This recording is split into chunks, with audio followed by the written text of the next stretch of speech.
Hey guys, welcome back to the channel, and today this video is about Microsoft's Windows 11 Insider Preview build, 23521, which is released to the dev channel. Starting with this build, and talking about what's new in this build. For this build, we don't have any new things, but we have good set of changes, improvements and fixes.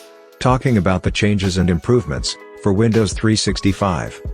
Windows insiders in the dev and beta channels can participate in the public preview of Windows 365 Switch. Windows 365 Switch provides the ability to easily move between a Windows 365 cloud PC and the local desktop using the same familiar keyboard commands, as well as a mouse click or a swipe gesture through Task View on the Windows 11 taskbar. For Windows Copilot, Windows insiders in the dev channel who log in and are managed by AAD, soon to be Microsoft Entra ID, will see Windows Copilot enabled for them again without the need to enable it via Group Policy Editor. For Taskbar and System Tray, to make it easier to enable Never Combine mode on the taskbar, Microsoft has updated the settings. You can turn Never Combine mode on by simply adjusting Combine taskbar buttons and hide labels to Never. Also, Microsoft provides a separate setting for turning this on for other taskbars, multiple monitor scenarios for example. For dynamic lighting, you can now instantly sync your Windows accent color with the devices around you with the Match My Windows Accent Color toggle under Effects for dynamic lighting via Settings, Personalization, Dynamic Lighting. This improvement started rolling out in last week's dev channel Flight. Also added the ability to choose a custom color to light up your devices with. For Task Manager, updated the Task Manager settings page to match the design principles of Windows 11. The design has a similar look and feel to the settings in Windows 11 and provides a cleaner UI separating categories into different sections. Also updated some dialogues in Task Manager 2. For Windows Spotlight, after doing an OS update, in certain cases such as using the default Windows 11 background or a solid color, Windows Spotlight may be enabled for you.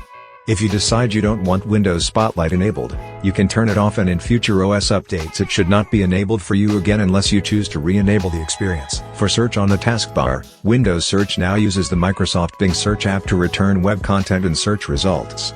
In the European Economic Area, EEA, you can enable installed Microsoft Store apps that implement a web search provider to return web content and search results in Windows Search through Settings. For Settings, the End Task feature under System for developers no longer requires developer mode to be enabled first before it can be used.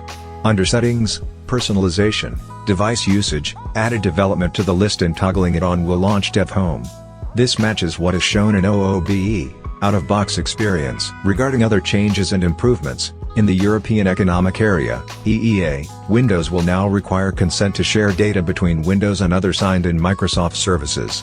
You will see some Windows features start to check for consent now, with more being added in future builds. Without consent to share data between Windows and other signed-in Microsoft services, some functionality and Windows features may be unavailable, for example certain types of file recommendations under Recommended on the Start menu. So, these were all the changes and improvements made in this build. Moving forward, and talking about the fixes, for File Explorer, fixed an issue where you couldn't drag a file out of an archived folder to extract it with one of the newly supported archive formats. Fixed an issue where when extracting one of the newly supported archive formats using the Extract All option in the context menu, it wasn't working unless Windows Explorer was set as the default for that file type. When trying to extract one of the new archive formats and the file is password encrypted, it will now show a message saying this isn't currently supported. Fixed a bug where insiders may have experienced a File Explorer crash when dragging the scroll bar or attempting to close the window during an extended file loading process. Fixed an issue that was causing the search box in File Explorer to not work well with emails. Fixed an issue where pasting using the context menu in the address bar wasn't working, or other context menu actions in the address bar. Fixed an issue where when trying to scroll with touch on home might result in everything getting selected. Fixed a white flash and dark theme when switching between home and gallery. For Taskbar and System Tray, fixed an issue that removed the USB icon and its options from the system tray. Fixed an issue where the titles were missing from taskbar previews when turning on tablet-optimized taskbar while using uncombined taskbar. Fixed an issue where uncombined taskbar's app indicators weren't shown correctly after it showed something was being downloaded. Fixed an Explorer.exe crash impacting system tray reliability. Fixed an issue where the End Task feature wasn't working if you tried it when there were multiple windows open of that app.